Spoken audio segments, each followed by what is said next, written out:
పడిపోయాడు. ఎక్కడి నుంచి మొదలైంది? సాతాను ఎలా మోసం చేశాడు? నువ్వు ప్రార్థనకు రావట్లేదు, సరే వాక్యాలు మీరు డిస్కస్ చేసుకున్నారు, అది ఎక్కడికి వెళ్ళింది? వాక్యం ఏం చెప్తుంది? ప్రేమలో పడిపోయి ప్రేమ పాలన చేసుకోవాలని చెప్తుందా? వాక్యానుసారం కాదు కదా. కానీ వాళ్ళు ఏం చేస్తున్నారు? వాక్యం బోధించుకుంటున్నారంట. అది మరి మోసపోయినట్టేనా దేవుని బిడ్డలయ్యండి? సో ఈ రకంగా ఎక్కడ కూడా మోసపోకూడదని దేవుడి రోజు స్పష్టంగా టైం వెచ్చించి మరి మనతో మాట్లాడుతున్నాడు. అయితే స్వనీతి దుర్నీతి అనేది దేవుడి చిత్తాన్ని తృణీకరించేలా చేస్తుందంట. స్వనీతి వలన మనుష్యుల జ్ఞానము, ఆలోచనలు, ఇష్టాల వలన మన సొంత ఆలోచన అనేది చేయటం వల్ల చిక్కుల్లో పడిపోతాం. దుర్నీతి వలనేమో ఉగ్రత పారైపోతాం. దేవుని నీతి, దేవుని చిత్తము, దేవుని ఆలోచన ప్రకారం జీవిస్తే కొంచెం ఆలస్యమైనా సరే దేవుని దీవెనలు పొందుకుంటామని దేవుడి ఈరోజు స్పష్టంగా మాట్లాడుతున్నాడు దేవుని పిల్లలారా. కాబట్టి ప్రభువా అని పిలిచే ప్రతి ఒక్కడు పరలోక రాజ్యం వెళ్ళడంట. స్వనీతి పరలోక రాజ్యం, దుర్నీతి దేవుని ఆలోచన ప్రకారం దేవుని ప్రణాళికలు నెరవేర్చిందేనే మనం పరలోక రాజ్యంలో తండ్రి దేవుడితో యుగాలు ఆనందించగలిగే కృప దొరుకుతుంది. చివరగా ముఖ్యమైన విషయం చెప్పి నేను ముగిస్తాను. Divine blessings in God's will. దేవుని చిత్తం చేస్తే దేవుడు మనల్ని ఎలా ఆశీర్వదిస్తాడు? దేవుని చిత్తంలో దేవుడు మన కొరకు ముందుగా సిద్ధపరిచిన ఆ బలమైన ఘనమైన మెప్పు పొందగలిగినటువంటి ఆశీర్వాదాలు ఏంటి అంటే చాలా ఉన్నాయి. ఈ రోజున దేవుని చిత్తం కనుక నువ్వు చేయగలిగితే, దేవుని చిత్తం ప్రకారం నువ్వు నడవగలిగితే, దేవునికి నువ్వు అప్పగించగలిగితే, ఇదిగో ఈ వాక్యానికి నువ్వు అప్పగించుకొని జీవించగలిగితే, ఇప్పుడు చెప్పబోతున్న ఆశీర్వాదము దేవుడు నీ మీద విడుదల చేయబోతున్నాడు. నీ జీవితంలోనికి దేవుడు విడుదల చేయబోతున్నాడు.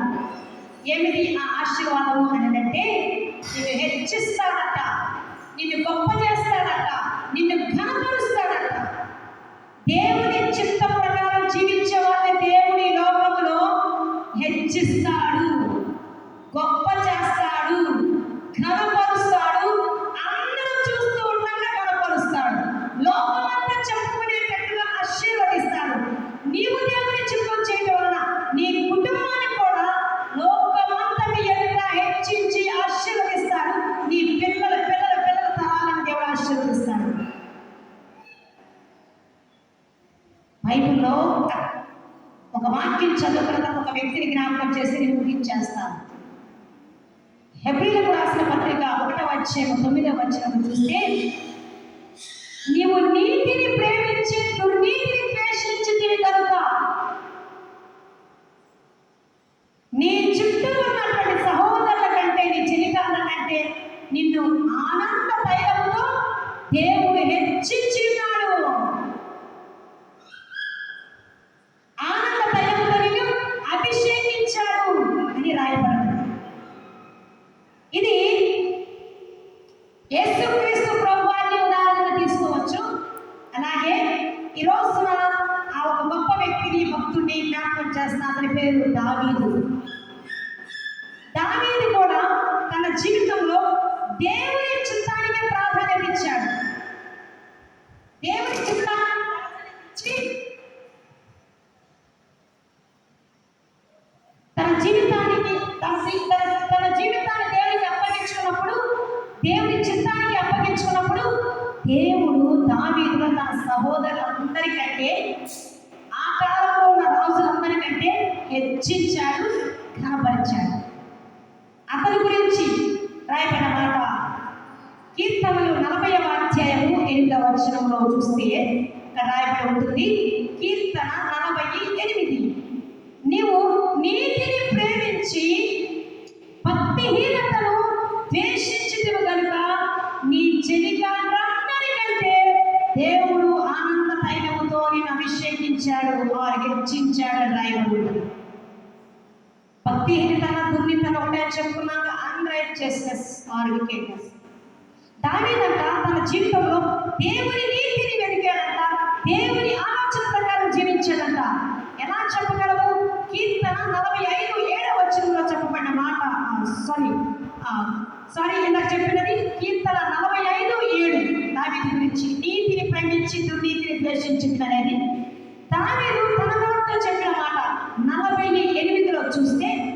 దేవా నీ చిత్తము నెరవేర్చుట నాకు సంతోషము, నీ చిత్తానుసారంగా జీవించడం నాకు నేర్పించుము అని అడిగాడు.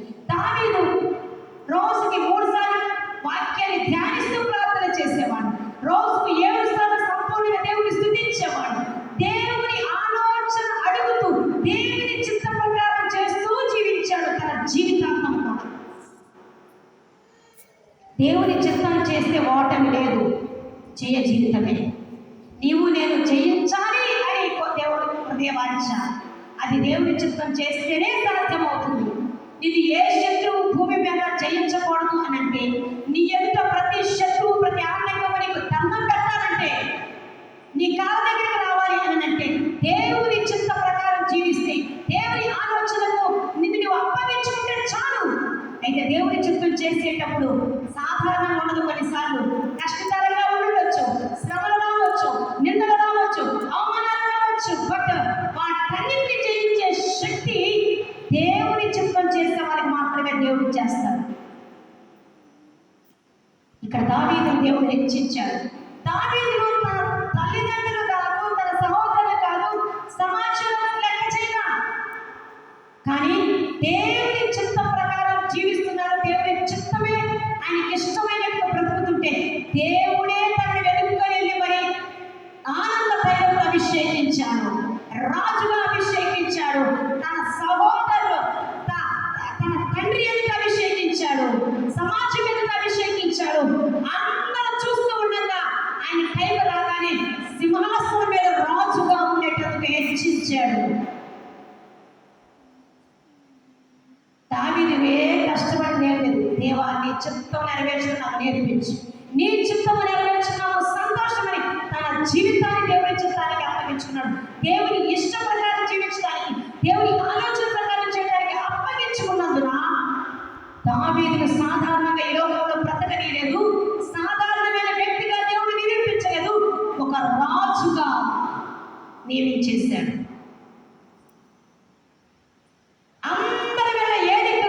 దేవుడు చేసేసాడు.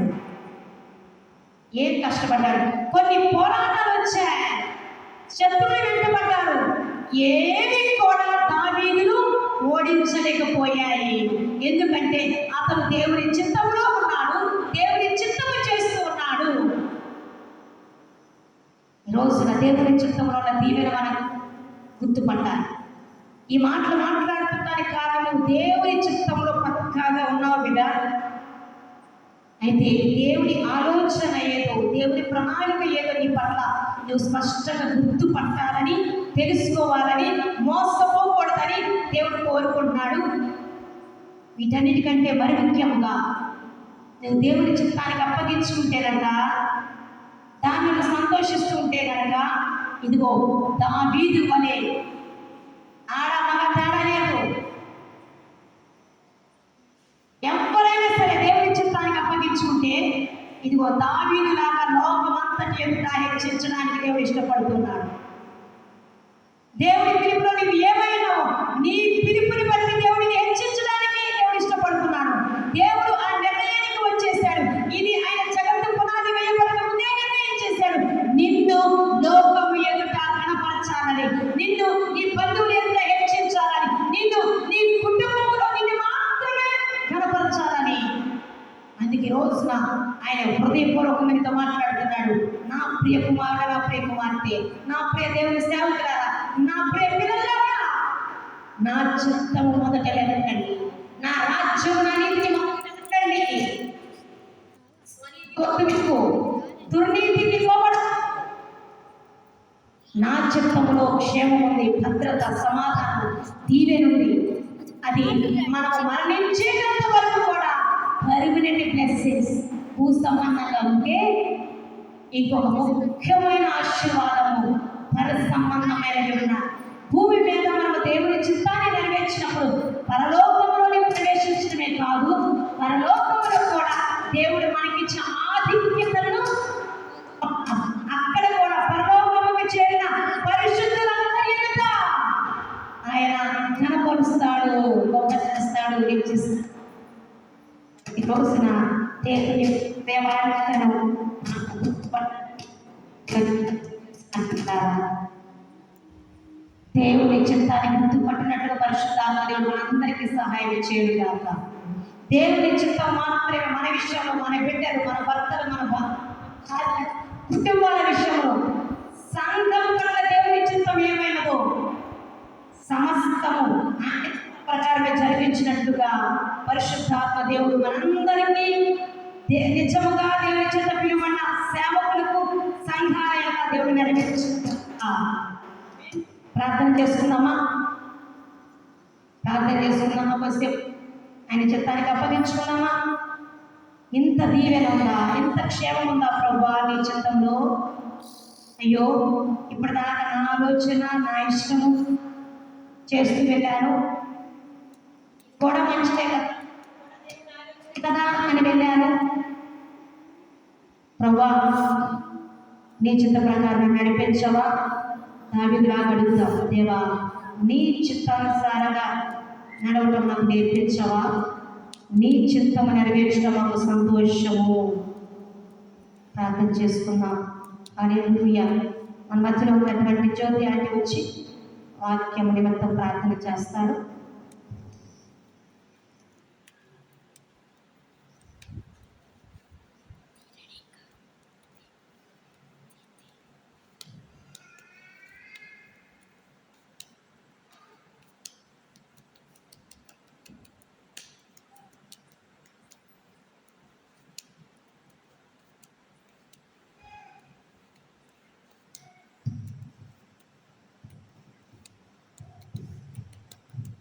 స్తోత్రములు స్తోత్రములు స్తోత్రములు తండ్రి, పరిశుద్ధుడైన తండ్రి, ప్రేమ గల ప్రభ, ఘనమైన దేవ, వందనములు స్తుతులు స్తోత్రాలు తండ్రి. కలవరనాథ లోకరక్షకుడ, నిన్న అనేక రీతిగా మారణ మంచిగా మా పట్ల గొప్ప తండ్రి, ఆశ్చర్యకరుడు నాయన, ఆలోచన కర్తవి, బలవంతుడైన దేవ, నిత్యుడు వద్ద దేవ, నీకు స్తుతి స్తోత్రం ప్రార్థిస్తున్నాం తండ్రి.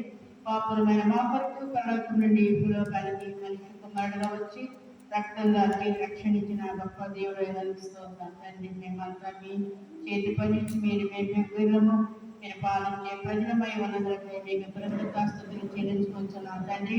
రాజులకు రాజు అయ్యారు, ప్రభులకు ప్రభుడు అయిన తండ్రి, మీకు స్తోత్రాలు. కలిగి ఉన్నది మీరు లేకుండా కలగలేదు నాయన. సమస్తాన్ని కలిగించిన గొప్ప దేవుడు ఉన్నందుకే మీకు కృతజ్ఞతాస్తుతులు చెల్లించుకుంటున్నాం తండ్రి. మహాగణ మహోన్నతుడి, నిత్య నివాసమే, భూలోక న్యాయాధిపతి, భూమి ఆకాశములను దానిలో సర్వాన్ని కలిగించిన సర్వ సృష్టికర్త అయినందుకే మీకు కృతజ్ఞతాస్తుతులు చెల్లించుకుంటున్నాం తండ్రి. లోకంలో నుండి ప్రతి వచ్చి మీ బిడ్డగా చేసుకున్నారు. ఏమి చెల్లించి మీరు నాన్న మేము తీర్చుకోలేము ప్రభు. మీరు మాకు ఇచ్చిన రక్షణ మాత్రం చేత పుచ్చుకొని ఇచ్చాము. నీ సన్నిధిలో అమలాకి స్థితించి మమ్మల్ని మాత్రమే కనపరిచే బిడ్డలుగా దేవుడులాగా సహాయం చేయండి. మీకు తప్ప వేరొక దేవుడు లేదు. మీరే నిజమైన దేవుడు ఉన్నాము. నిత్య జీవం, దేవ మార్గము, సత్యము, జీవమైన గొప్ప తండ్రి, నీకు స్తోత్రాలు. నేనులాగా నేను మేము ఈ లోకంలో ప్రేమించకుండా ఉండడానికి సహాయం చేయండి ప్రభా తండ్రి. మీకు స్తోత్రం నాయన. లోకంలో ఉన్నదంతా శరీరాశ, నేత్రాశ, జీవపడమని చిత్తం కాదని ఎరిగి మేము ప్రభా మిమ్మల్ని మాత్రమే తెలుసుకొని బ్రతుకులాగా చూపించమని ప్రార్థిస్తున్నాం తండ్రి. నీ ప్రణాళికలో, నీ చిత్తంలో ప్రభా మేము లాగా సహాయం చేయండి. మిమ్మల్ని ప్రకటించే వారుగా ఉండడం సహాయం చేయండి. మిమ్మల్ని సంతోష పెట్టే విధముగా ఉండడం సహాయం చేయండి తండ్రి. మీ స్తోత్రాలు తోడి పాటల ద్వారా, వాక్య పరిచర్య ద్వారా మీరు మాతో ఉన్నారు, మాతో మాట్లాడుతున్నారు ప్రభా. ఏర్పడిన దైవజనాన్ని అభిషేకించి ఆమె నోటి యందు మీరు మాటలు ఉంచుతున్నారు. ఆమె మాటలు ఏమంటే ఈ లోకంలోనే కాదు ప్రభా, పరలోకములు కూడా బ్రతికి ఈ రాజ్యాన్ని స్వతంత్రించుకోగలమని నమ్మడానికి సహాయం చేయండి ప్రభా. మీ వాక్యము తండ్రి రెండంచున ఖడ్గము కంటే పొందలేని తండ్రి. నీ వాక్యము మా పాదములకు దీపము, మా త్రోవకు వెలుగా ఇవ్వదు ప్రభా. నీ వాక్య పునాదుల మీద మా జీవితాలు కట్టుకోవడం సహాయం చేయండి.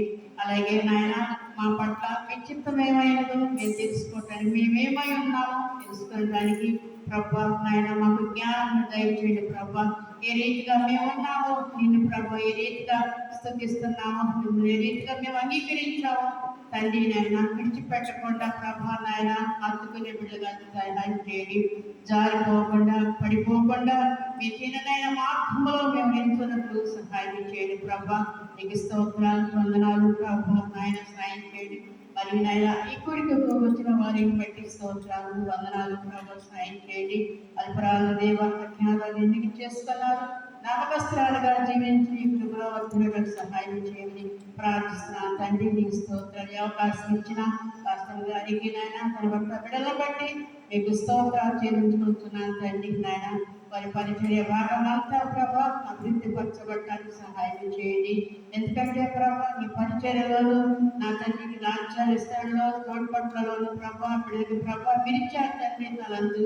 మరి అటువంటి కుటుంబాలను మీరు తండ్రి నాయన అభివృద్ధి చేస్తారని విస్తరింపజేస్తారని నాయన నమ్ముతున్నాము తండ్రి.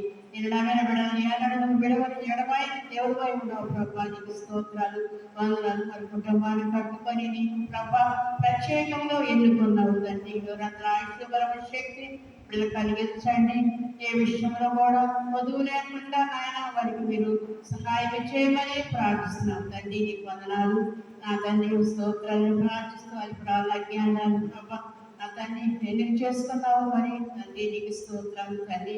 నా తండ్రి నాయన నీ సన్నిధిలో ఈ కొద్ది మాటలో నా ప్రభు అంగీకరించి ఆలకించి నా తండ్రి నీకు స్తోత్రమని ప్రార్థిస్తున్నాను. కొద్ది ప్రార్థన యేసయ్య దివ్యనామం బట్టి ప్రార్థించి వేడుకొనుచున్నాను తండ్రి.